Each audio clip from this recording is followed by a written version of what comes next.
Em 23 de novembro de 2008, o físico Marcelo Gleiser escreveu para a Folha de São Paulo, dizendo o seguinte: antes de o mundo existir, o tempo também não existia.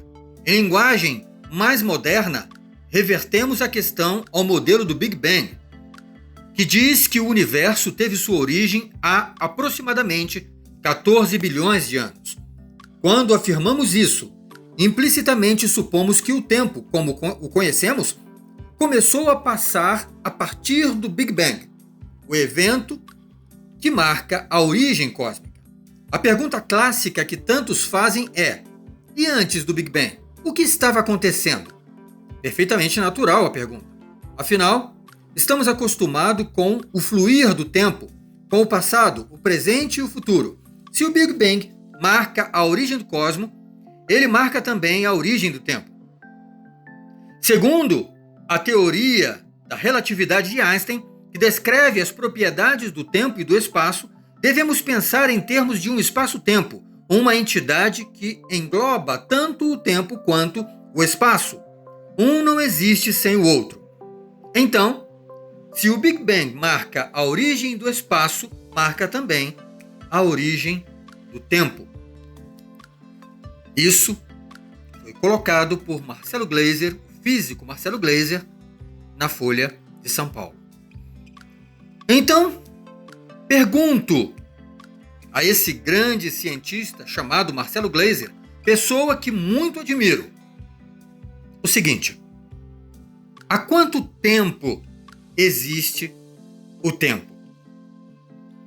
É uma pergunta que nos leva à consciência do que é, de fato, isso que chamamos de tempo. Bem, estranhamente, no mundo científico, questionar teorias de Albert Einstein, Stephen Hawking e outros grandes nomes da física é como questionar no mundo religioso a santidade e infalibilidade da Bíblia, do Alcorão, entre outras escrituras tidas como sagrada. Desde os períodos mais remotos, o homem se esforça para exercer controle sobre seres, coisas, circunstâncias e mesmo sobre o próprio, entre aspas, tempo, considerando a possibilidade de viajar do presente ao futuro, ao passado e destes voltar ao presente, como se, entre aspas, passado e futuro não constituíssem, entre aspas, o presente de então. Não há, de modo concreto, nem passado nem futuro. O próprio tempo não é mais do que abstração simbólico-matemática. Mas vamos observar detalhadamente essa questão. Isaac Newton afirmou que o tempo é invariável, passando de igual modo para tudo e todos e em relação a tudo e todos. Albert Einstein, porém, disse que o tempo varia conforme o objeto se movimenta no espaço, e mesmo que não há real distinção entre espaço e tempo. Disto se originou essa expressão espaço-tempo. Sendo assim, no conceito de Einstein, o tempo passa mais devagar para quem ou para aquilo que está em movimento, porém, em relação a um referencial. Detalhe este, infelizmente, ignorado por muitos que estudam, que se referem à questão tempo. O tempo, na realidade, não passa mais devagar para quem ou para aquilo que está em movimento. Afirmo isso, porque nem mesmo existe essa coisa chamada tempo. Mostre-me em um relógio o tempo. Não há tempo em um relógio. No relógio existem números e ponteiros que se movem num espaço delimitado. Não há definitivamente tempo. Ao olhar o relógio, você não se depara com o tempo. Você abstrai mentalmente o tempo. O que as horas medem não é o suposto tempo, e sim o movimento no espaço. De modo que, na realidade, não existe espaço-tempo. O que existe é espaço-movimento. As horas, os dias, os meses, os anos e matemática, de modo geral, medem padrões regulares e padrões irregulares de movimento no espaço. O, entre aspas, tempo, portanto, só existe como percepção de distâncias entre diferentes movimentos no espaço. Convém ressaltar que distância nada tem a ver com o suposto tempo, visto que se refere a posicionamento de objetos em relação a outros em inércia ou em movimento, ou ainda em, entre aspas, movimento inercial, ou seja, algo estático sendo movido. São muitas e talvez infinitas as formas de espaço e maneiras de movimento. Terá sido o erro de nomenclatura o que provocou as aberrações quânticas, tão exacerbadas, tão exaltadas atualmente? Ou foram as aberrações quânticas, como viagem no tempo, o que originou o erro de nomenclatura? A NASA submeteu 2 irmãos gêmeos a uma experiência com a pretensão de provar a teoria de Einstein. Além de descobrir, entre outras coisas, se há possibilidade de adaptação de vida humana no espaço e como seria possível gerar tal adaptação, que eles buscaram essa experiência. Demonstrar a teoria de Einstein e a possibilidade, entender se há possibilidade de vida no espaço e como se adaptar a isso. Bem, um dos irmãos, Scott, foi integrado a uma plataforma de vida no espaço. Foi levado ao espaço em 2015, entre 2015 e 2016, ficando nessa estação espacial cerca de 340 dias. Foi a mais longa permanência de um ser humano na estação espacial. Após retorno de Scott, os aspectos orgânicos e psicológicos dele e de seu irmão Mark passaram a ser observados e monitorados. Conforme a teoria de Einstein, ou mais propriamente, segundo o erro de entendimento sobre a referida teoria, se um homem fosse enviado ao espaço e outro da mesma idade ficasse na Terra, no decurso de 1 ou mais anos, um estaria mais velho que o outro, sendo o fato constatado quando o que foi ao espaço retornasse e fosse comparado ao que na Terra permaneceu. Uma mudança visível ao serem comparados. Assim que Scott voltou à Terra, foi a altura, 3,81 centímetros a mais que Mark, que ficou na Terra. Em poucos dias, porém, essa diferença não mais havia. Os efeitos da gravidade nos ossos, na circulação sanguínea e em tudo o mais que constitui o organismo humano e a pessoa, provoca o envelhecimento. Não é o tempo, supostamente diferente no espaço, que pode fazer envelhecer. O que faz que 2 relógios idênticos, com horas rigorosamente acertadas pouco antes de uma pessoa pegar o avião a outro país, apresentarem diferenças ao serem posteriormente reunidos, comparados, não é a questão da passagem de tempo diferente em uma ou outra região, em um ou outro país. O fenômeno da diferença ocorrida nos relógios tem como causa a mesma que possibilita a funcionalidade das bússolas, o magnetismo, mais concentrado em determinadas regiões. O magnetismo atrai, diferentemente, todas as coisas, principalmente metais, e especialmente o ímã.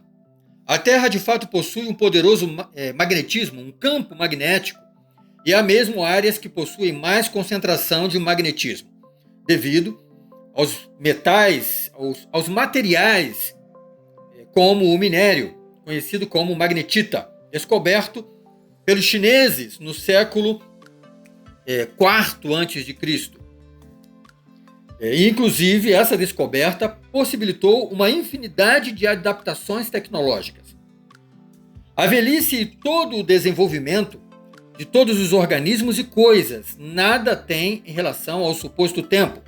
Tudo ocorre basicamente devido a combinações químicas. Corpos colidem e alteram-se mutuamente por deixarem uns nos outros partes de si mesmos. Um exemplo de que o envelhecimento não decorre de uma suposta ação do suposto tempo é a progeria, envelhecimento precoce, mais conhecida como Síndrome de Hutchinson-Gilford. Definitivamente, tempo é simplesmente abstração simbólico-matemática para bem administrarmos todos os nossos afazeres. Não é uma realidade no cosmos. Vamos tentar entender melhor essa questão chamada tempo. Para tal, faz-se necessário referirmos-nos à percepção de tempo, ou experiência de temporalidade. Já observamos aqui que tempo não é empírico. Cabe-nos acrescentar com mais clareza que o que se chama tempo resulta do fluxo de experiências, do encadeamento das coisas vividas na relação sujeito-objeto. De maneira que o tempo é um fenômeno da consciência, ou, mais propriamente, um fenômeno de consciência. Posso dizer, então, que não existe o tempo em si, mas o tempo em mim. O tempo é uma questão fenomenológica entre sujeito e objeto, tendo seu nascimento nas próprias vivências do sujeito. A percepção de tempo é um misto de subjetividades geradas pelas sensações na relação sujeito-objeto. O tempo, não sendo uma realidade puramente empírica, distinta do sujeito, decorre dessa percepção fenomenológica. As experiências sensoriais mnemônicas, unidas ao vivenciado no instante mesmo, geram em nós o tempo, isto é, a consciência de temporalidade. Não há separação factual das vivências e, consequentemente, de temporalidade como constituindo-se de passado, presente e futuro. A consciência e o tempo são conceitos intimamente vinculados, constituindo-se mutuamente. A temporalidade é, portanto, imanente à consciência e adquire uma natureza expandida, abarcando todo o aspecto fenomenológico sujeito-objeto. Convém ressaltar que tempo, ou percepção de tempo, não é uma questão meramente psicológica frente ao empírico, isto é, frente às experiências, mas constitui-se em questão fenomenológica interrelacional. Assim sendo, não existe essa coisa de tempo, de espaço-tempo. Toda a realidade é movimento e mesmo a inércia se move, ou mais propriamente é movida. Um exemplo. Você se move correndo para chegar ao metrô, entra, senta-se e até dorme, pega no sono. O metrô se move, movendo você que está parado dentro dele. Na verdade, mesmo você estando parado, tudo está em movimento em você. Células da pele, do bulbo capilar, etc. Tudo é movimento em espaços. Mas o que são espaços?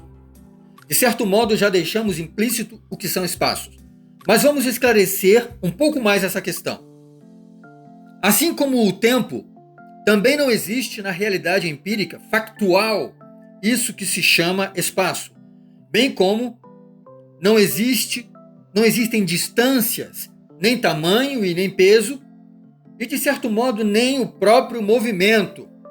Assim como o que disse Einstein, ou seja, que o tempo e mesmo o movimento existem somente como experiências a partir de referenciais, sendo tempo-espaço apenas expressão figurativa, também não há como realidade concreta nem espaço, nem distância, nem tamanho, nem peso. Por enquanto, vamos nos ater à questão espaço. Einstein dá um ótimo exemplo. Ele diz que o espaço dentro de uma caixa, ele existe, ele se faz como resultado dos referenciais, que no caso são as laterais e o fundo da caixa. E algumas vezes também por causa da tampa. Ele continua a explicar dizendo que formam-se vários espaços nesse espaço da caixa quanto mais objetos são colocados nele, pois cada objeto se torna referencial para o outro. Convém observarmos que espaço é também distância, por causa do referencial que uma lateral é para a outra, né? A relação entre elas. E o espaço dessa relação se forma, então, a partir das laterais, da tampa, fundo. Ao se formar o espaço, forma-se também a distância. Inclusive, os objetos dentro da caixa aqui se tornam referenciais um para o outro, formando vários espaços dentro daquele espaço que é a caixa. Se dá pela inter-relação desses objetos. Da mesma forma, coisa nenhuma na realidade concreta, ou melhor, peso, tamanho, distâncias, não existem na realidade concreta. Vamos observar melhor, né, entender melhor essa questão com um texto que escrevi no livro Filósofos de Pescoço de Girafa. O texto diz: o que é realidade? Certamente é algo de que não se pode saber. Quando essa tal de realidade passa por nossos sentidos, seja por assim dizer, sentida. Ao ser sentida, já não é ela mesma, e sim uma sensação, uma interpretação sensorial. Uma mesma flor que o ser humano vê como sendo, por exemplo, totalmente amarela, certa espécie de inseto enxerga praticamente branca nas extremidades e avermelhada no centro, porque o inseto necessita do pólen, e a parte avermelhada é onde se encontra o pólen. Isso já foi demonstrado, provado mediante instrumentos ópticos. Então, qual é a realidade da cor dessa flor? Sobre essa questão, como metáfora de todas as coisas, um poeta disse: coisa alguma é verdade e coisa alguma é mentira. Tudo é conforme o cristal através do qual se olha. Disso concluo que tudo é indubitavelmente um sonho, uma ilusão, uma espécie de delírio. Quem pretende ser feliz não deve, de modo algum, acreditar poder encontrar na realidade das coisas a felicidade. Só temos a sensação de realidade e, a partir disso, formulamos opiniões sobre o que, em nosso ver, ela seja. Imagine que está no alto de uma montanha, observando uma pedra bem mais abaixo, e que, de repente, uma águia sobrevoa a sua cabeça, observando também a referida pedra. Como veem você e a águia? Talvez o que você vê como pedra nem mesmo seja uma pedra. Talvez seja uma gigantesca tartaruga. Se for mesmo uma pedra, sua visão é limitada demais para ver aquele lagarto tomando sol sobre ela, enquanto a águia enxerga-o. Pergunto: o que e quem é grande, pequeno, magro, gordo, etc.? A ervilha na palma de sua mão é pequena, obviamente. Ponha diante de uma bem minúscula formiga e, do ponto de vista da formiga, pergunte a si mesmo: a ervilha é pequena? É grande ou gigantesca? Nossa vida é uma espécie de sonho com partes ruins ou pesadelo com partes boas. Cada pessoa faz, em algum grau, predominar em sua vida a parte sonho ou a parte ruim, ou se limitada por circunstâncias. Na teia das relações humanas, pouco pode fazer. A parte pesadelo sobrevém a tal pessoa independentemente de suas decisões, pois nem mesmo está em seu poder decidir. E a parte sonho fica adiada, até que algum vento favorável sopra as peças do jogo da vida e faça essa pessoa começar a ganhar.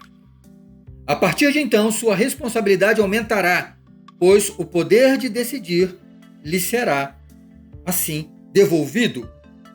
Concluo. A realidade que pode tornar-me feliz é aquela que eu mesmo, da melhor maneira possível, conseguir criar para mim. Se ventos favoráveis soprarem as peças do jogo da minha vida.